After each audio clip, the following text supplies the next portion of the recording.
Get ready to have your brain busted. These super hard riddles are the ultimate challenge for your IQ.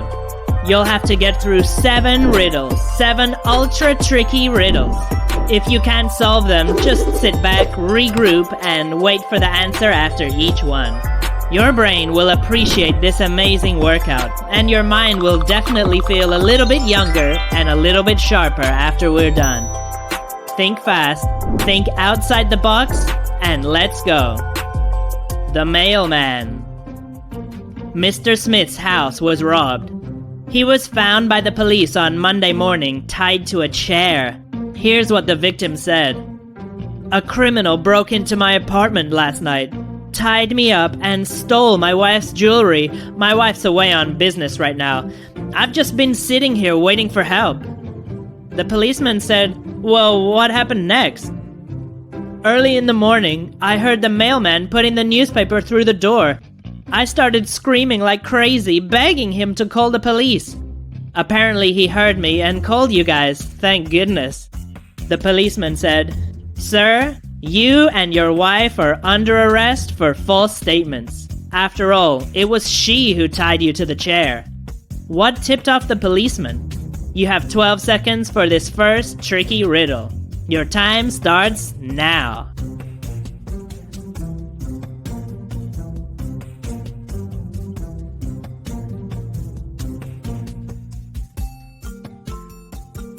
The answer? The newspaper slot is located at the bottom of the door, and the newspapers didn't get on the nightstand by themselves. The businessman. Martin has his own business. His office is in the basement.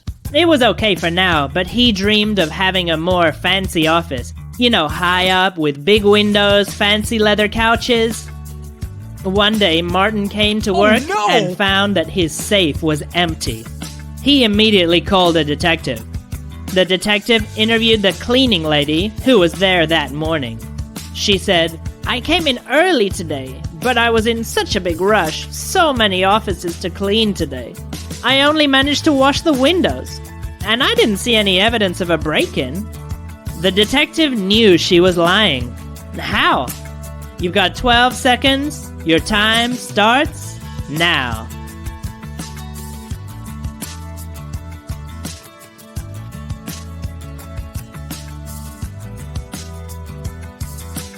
The answer?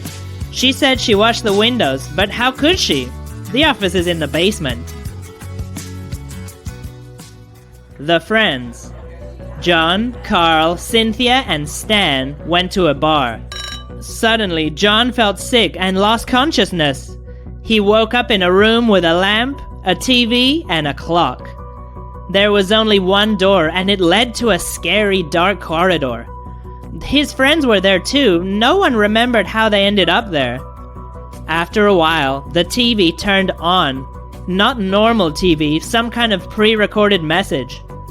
They learned that they had been abducted, and they were in a maze. There was no light in the maze, and one thing's for sure, they need to find their way out. They found a box of candles and matches in the room. They walked through the labyrinth for 5 hours, using the candles for light. But no luck. They came back exhausted and decided to sleep for a while. Then Stan said he would go and look for a way out, by himself. He took one candle, lit it, and walked out into the maze. John woke up 3 hours later. Stan was just coming back. Stan said, "I wandered around for 3 hours and found nothing." John suddenly shouted to everyone, "Grab him!" Why did John freak out and grab Stan? Quick, what's the answer? You've only got 12 seconds and your time starts now.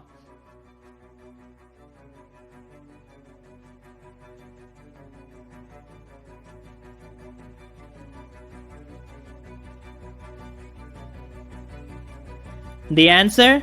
Stan went out with one candle, and he walked for 3 hours and then came back. The candle couldn't possibly be the same length as when he went out. Stan must be part of the whole kidnapping plan somehow. The bank robber. The police got a call about a bank robbery.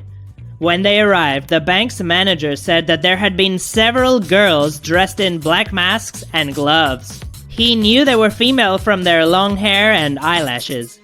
The policeman found scratches on his cheek and asked where he got them from. The manager said that one of the robbers had scratched him with her nails. The policeman immediately realized that the manager was lying. How did he know? Did you hear the vital clue? Your 12 seconds starts now.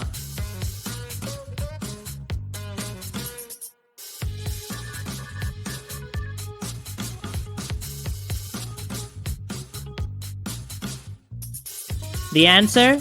The girls were wearing gloves. He said it himself. So they couldn't have scratched the manager. He's hiding something. The models. The police found Rosa unconscious in a hotel room. They interviewed all her friends. They were models from all over the country who had come to Chicago for a contest. Next to her, they found an electric alarm clock pulled out of the socket. A detective asked her friends what they were doing at night. Alessandra said, "I played poker with my friends in a restaurant on the ground floor. All my friends and the bartender can vouch for me. I didn't leave the restaurant." G said, "Isabella told me she was walking along the corridor at 4 a.m. She noticed that the door of Rosa's room was open. At first, she could only hear the ticking of the alarm clock. Then, suddenly, the clock fell silent, and there was a crash. She hid and noticed Alessandra slipping out of Rosa's room and running towards the stairs." Isabella confirmed G's testimony. The detective said, "I think it was you and Isabella in on this together. You committed this crime." How did the detective know? Time to solve the crime. Do you have what it takes? Your 12 seconds starts now.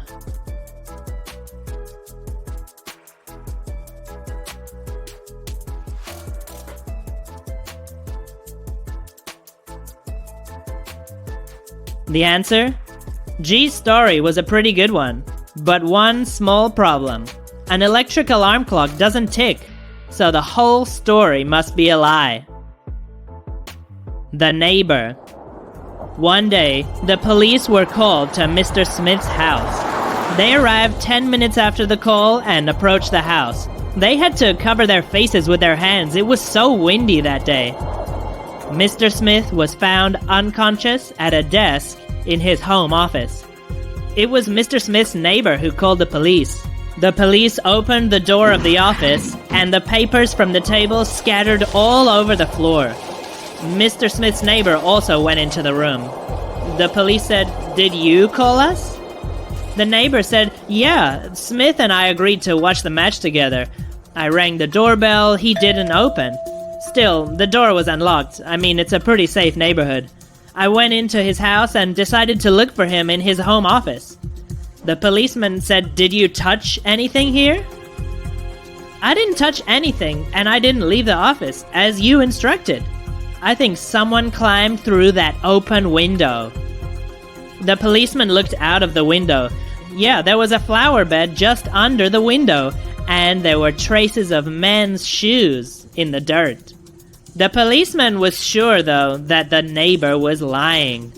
How did he know? Can you solve the crime? Well, if you can, you only have 12 seconds.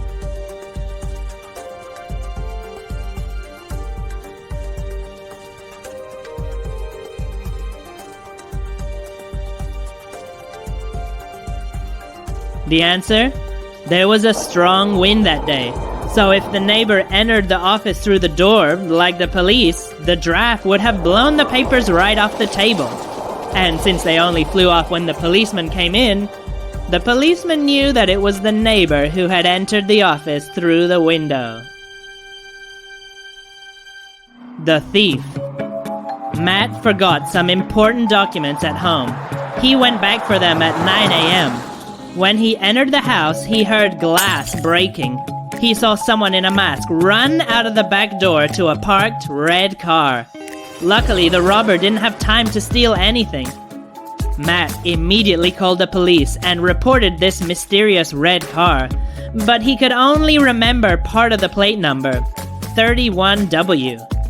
The police arrived at the scene 5 minutes later, and right away, they went out to look for that red car.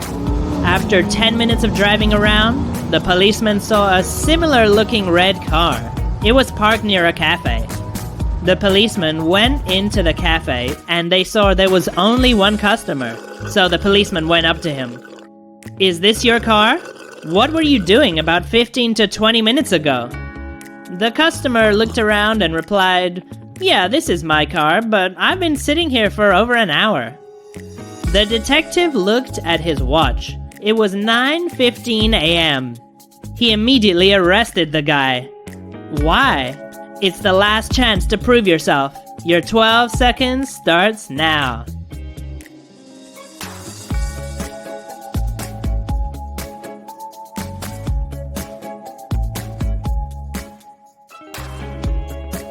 The answer? The cafe opens at 9, so he couldn't have been sitting there for an hour. So, how many did you solve? Tell me in the comments.